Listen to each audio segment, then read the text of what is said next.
What is up, Renegades? I am Lupine Fiasco. This is Daily FaB gameplay. Today's game is going to be against -IO.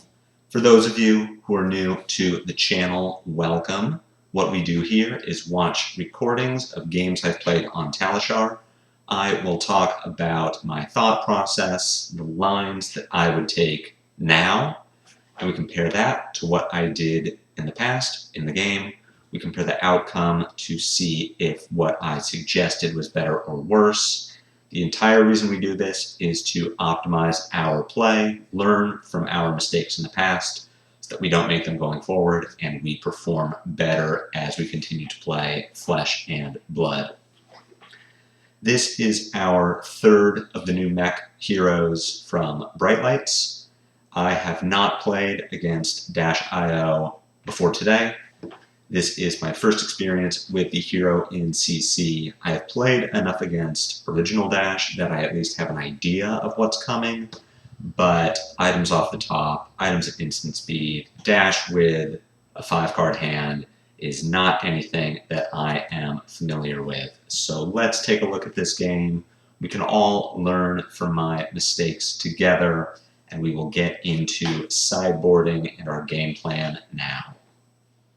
We are playing this game with the Emberblade list that you all know and love. That deck list is available in the video description below.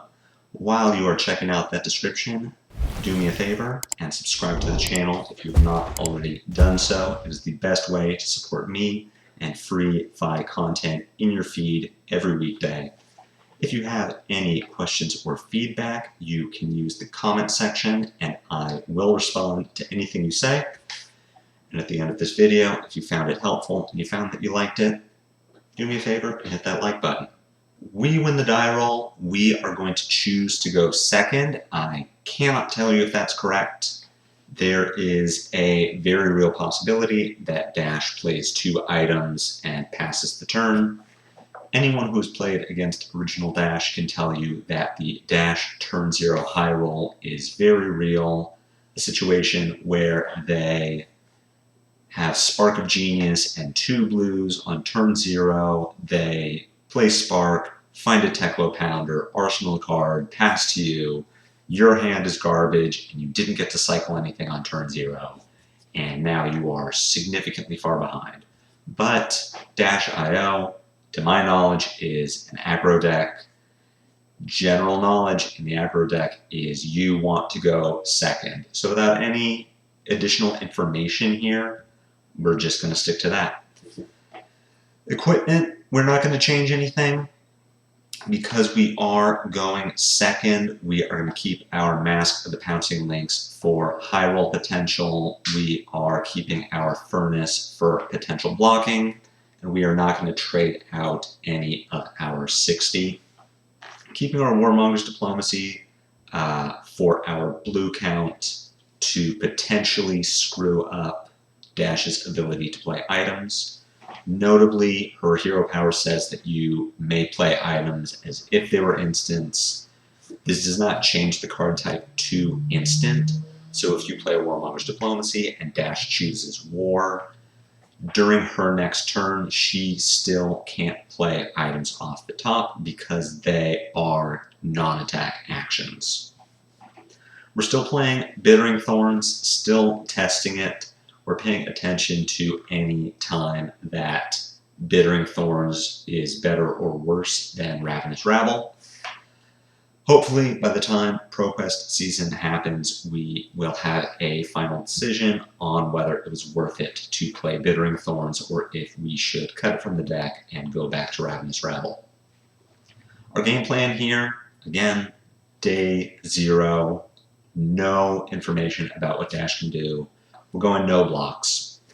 We can treat Boom Grenade off the top as a combat trick if we are at 4 life or below, and Dash is attacking with something that would not be lethal damage. If we can overblock it to play around Boom Grenade from the top, we will, but other than that, I'm not looking to play defensively. I'm not looking to block any more than I normally would. I just want to kill her faster than she can kill me. And she's even doing us a favor by starting with 4 less life than we are. With all that said, this is a new experience for all of us. Let's get into the game and learn together. And we're in.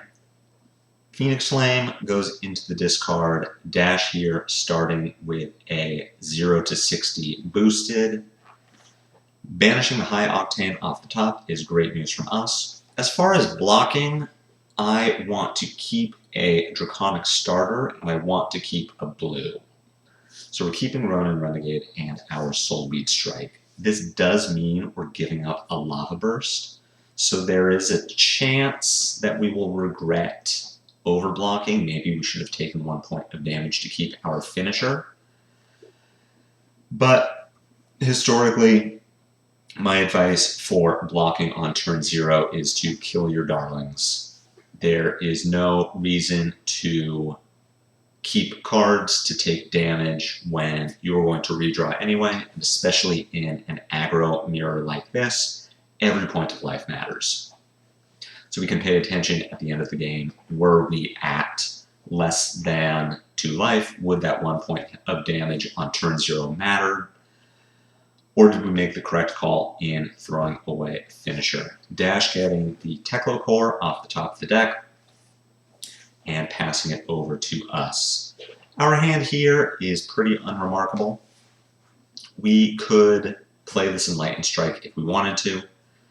Looking to Ronin Renegade, pitch our blue to Emberblade, pick up a Phoenix Flame, then either attack with Double Strike for 3, Arsenal our E-Strike, or E-Strike for 5, draw a card, bottoming our Double Strike and arsenaling whatever came off the top of our deck.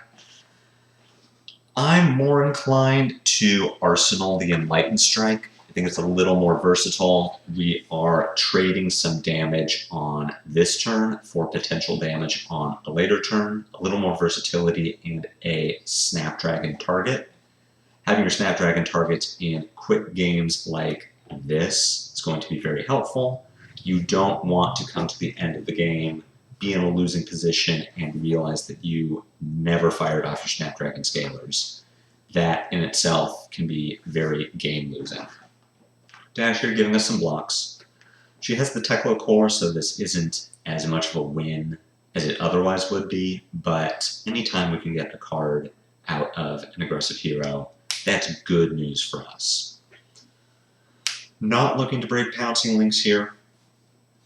We don't have Dash at low enough life that the Pouncing Links finding a Salt the Wound represents enough damage to be a threat to her. We are also not getting any Art of War or Shuko buffs, so we're happy to keep that. This hand sucks. It is not great on offense.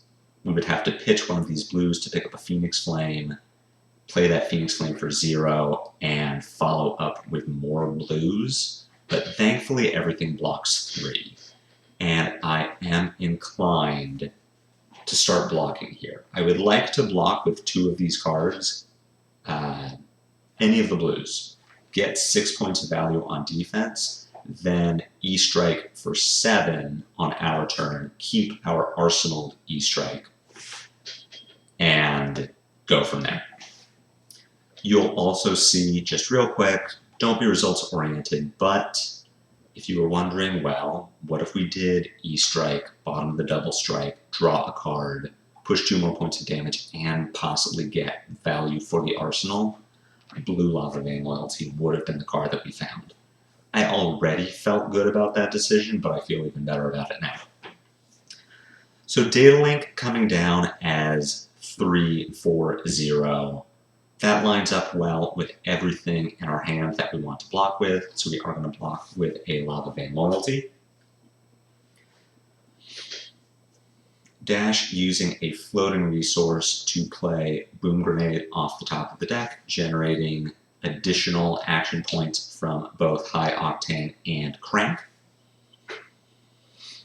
Another Data Link 3-for-0, happy to block it. Here we have Expedite, 0 for 3. We're a little more hesitant to block this. I had said that I want to keep 2 cards in hand so that I can throw E-Strike for 7, keeping an E-Strike in arsenal. The Boom Grenade does change the math on this. We can trade 1 card to stop 7 points of damage, and when that is the option presented to me, I'm going to take it. So we block this Expedite as well. If Dash attacks with this card from hand, say it is out of 0 for 3 or even a 0 for 4, I'm willing to give equipment to stop that. As it is, she's just hitting us with the gun, and that is fine with me. We are going to use our arsenal to E-Strike here. We are going to draw a card. We don't want to get stuck with E-Strike in arsenal and E-Strike in hand. Let's at least deal some damage to Dash. So we deal 5, we draw a brand off the top, and we get to stick that in arsenal. Drawing into 4 reds here is not the ideal situation. We would love to have a blue with this Flame Call Awakening and Bittering Thorns. Notably, Bittering Thorns, not necessarily better as a Ravenous Rabble. We can reserve judgment on this until we see what Dash's turn looks like. At least on defense, Bittering Thorns was always going to be a red 2 block, so we can't make a good decision about it here, but we will pay attention to it moving forward. T-Bone is just going to get a Snapdragon Scalers block out of us, hoping that Dash does not have a great follow-up that would take our pouncing links from us, say another T-Bone Meganetic Shockwave. Instead, just throwing a 1 for 4, yeah, it opts, but I'm not going to overcommit to blocking this. Dash playing a Hadron Collider off the top, scary. Cranking it to generate the action point, this represents another 3 points of damage. So we've got the Pulse Wave Harpoon here, coming for 7, 3 boosts on the chain, so we will need to reveal 3 cards. Everything in our hand blocks 2, so Dash is going to take one of these from us. Let's think about what we need to make the rest of this turn happen. We have our Brand with Cinderclaw in arsenal, a Rising Resentment in hand. Theoretically, one of these 1 costs 0. If the Rising Resentment hits and it is our second chain link, we can banish one of the 1 costs, play it this turn, and it will cost 0. So Rising Resentment, really the most important card in this hand. Blaze Headlong represents more damage, especially if the Rising Resentment doesn't hit, but if the Rising Resentment does hit, it is the most damage we could deal. And that means that we are giving Dash the option of everything that isn't Rising Resentment. So, giving Bittering, Blaze Headlong, and Flame Call Awakening. Dash choosing to make us block with the Flame Call. We are not going to put anything else in front of the Pulse Wave. We'll take our 5. See what else Dash does with this turn. Using Foundry Heart to generate 2 resources, and following this up with a Goliath Gauntlet break for maximum velocity. Gross. Still having an action point to fire off the gun. We're going to block with our Flamescale Furnace to mitigate a little damage and just make sure that we do get our full 3 points of value over the course of this game. Without Flame Call Awakening in hand, this turn mostly plays itself. We're going to lead with our Brand with Cinderclaw, follow that with Rising Resentment, and hope to get the on-hit to banish a Bittering Thorns. If the Rising Resentment doesn't hit, we are going to follow up with Blaze Headlong, Phoenix Flame, and probably break Pouncing Links. The game is quickly drawing to a close. I want to make sure that we get our Pouncing Links value and don't find ourselves in a situation where we have 2 card hands, that don't generate the chain links or the hits to get that pouncing links value, the worst thing we could do with it in this game is block with it. We are getting at least 6 points of value by breaking it this turn. That is more than 2. Dash, committing armor to stopping the Rising Resentment, so really no decisions to make. Break our pouncing links, find our Lava Burst, activate FaB, Lava Burst for 6. Notably, Lava Burst is attacking for as much as Salt the Wound would. In that situation, it would have been better for us to grab Salt the Wound, because in a theoretical situation where Dash is just full blocking, Salt would deal less damage than Lava Burst. Dash playing out High Octane, following that with a Hadron Collider. T-Bone here coming for a total of 4, breaking the Achilles Accelerator due to lack of boost. You're going to see me block this with Flamescale Furnace. I'm honestly not sure what I was thinking. In my head, I was imagining the situation where a second T-Bone really just gets us, but I don't know what it's getting. We should just block with Snapdragon Scalers, especially with a handful of reds and 3 1-cost cards. We really want to use our Furnace on this next turn, but here I'm blocking with it. This is just a mistake. There is really no deeper play here, deeper thought process. This is just wrong. Dash following up with a Pulse Wave Harpoon. So again, we're in a situation where we're going to lose one of these cards. Pulse Wave here has only boosted twice, so we can give the Enlightened Strike, which cannot be selected, and any one of these other 3 cards. So the question here is, which of these 3 cards don't we want? What makes our turn the weakest? We want our Brand with Cinderclaw. It is a Draconic starter. It is going to make our Enlightened Strike or our Bittering Thorns Draconic to let us pick up the Phoenix Flame. I would like to keep Flame Call Awakening, especially imagine a situation where I didn't mess up and got to keep my Flamescale Furnace. Being able to play the Brand with Cinderclaw, pitch Enlightened Strike into Flame Call Awakening, then pitch the Phoenix Flame into Flamescale Furnace to generate 2 resources, lets us Bittering Thorns from Arsenal, and attack with the Emberblade. We get a little extra value that way. So Bittering Thorns here really the worst card in this hand. That is what I'm going to show along with Enlightened Strike. Now, if you understand why Dash didn't get to make me block with Bittering Thorns, please tell me in the comments, because I cannot figure it out. As far as I can tell, Dash should have been able to make us block with Bittering Thorns.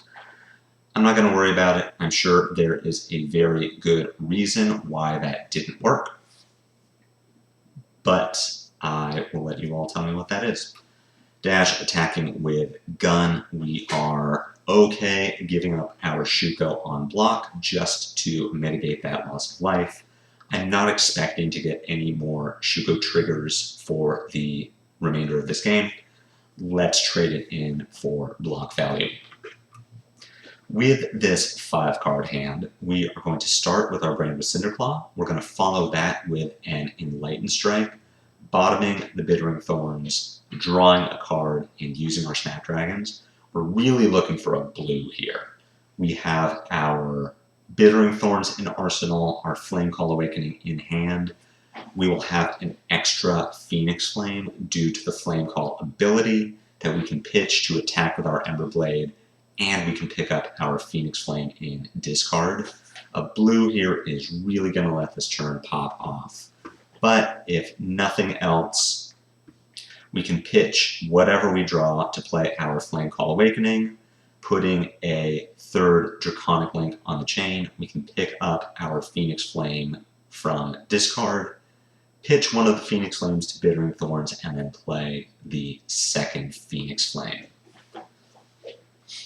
Normally, I would advise starting a turn like this with the Enlightened Strike, just to know what our hand looks like before we get too deep into the combat chain, but making our Enlightened Strike Draconic is going to make this turn that much better. Enlightened Strike drawing a second Flame Call Awakening. Without the Flamescale Furnace, there really isn't any trickery we can do here. We are going to play a Flame Call, pitch a Flame Call, find a Phoenix Flame from our deck. We will pitch this Phoenix Flame to attack with the Bittering Thorns and end the turn with the second Phoenix Flame that is currently in our discard. If we did have Flamescale available, I would have pitched the Phoenix Flame to that. We would have a floating resource right now, and I would pitch this Phoenix Flame to the Emberblade. I've always said, do not pitch, bottom, or banish your Phoenix Flame if it is the only one in your discard. But here, Emberblade with the Bittering Thorns value represented lethal. We get this last card from Dash's hand. She takes 3 less points of damage. She would be at 3 right now.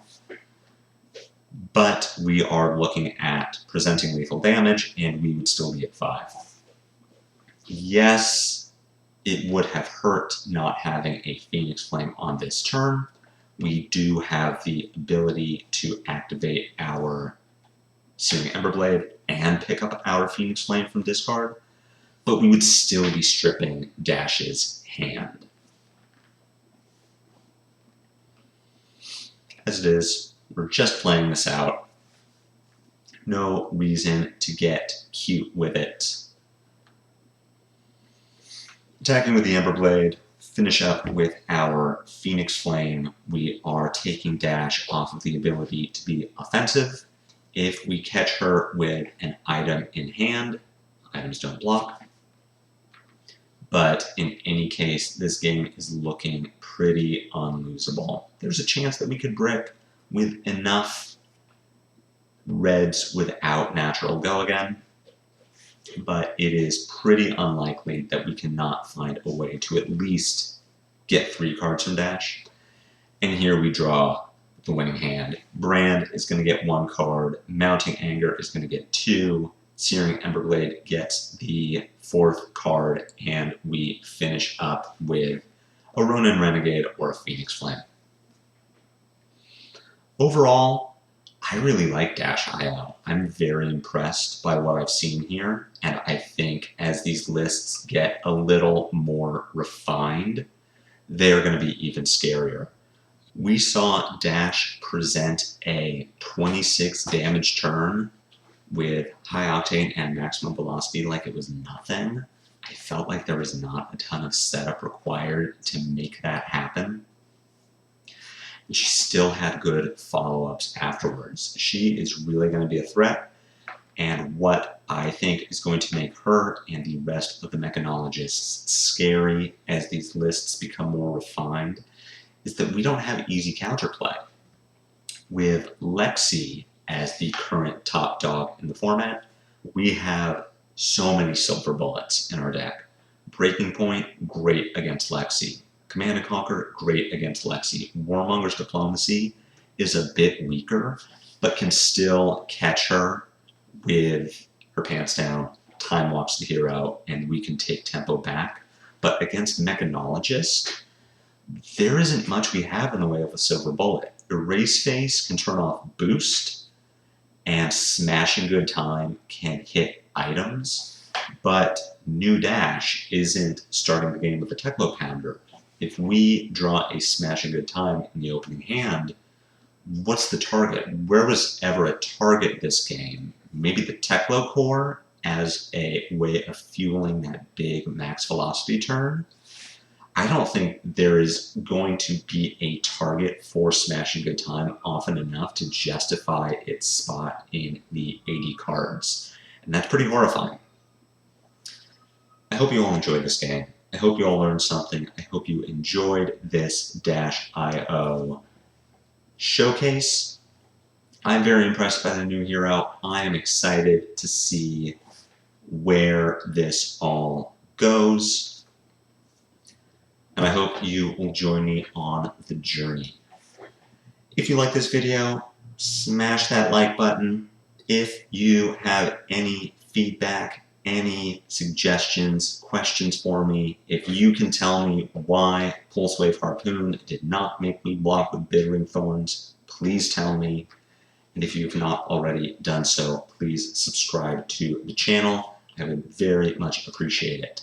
And we'll see you all back here tomorrow for more FaB gameplay. Take care.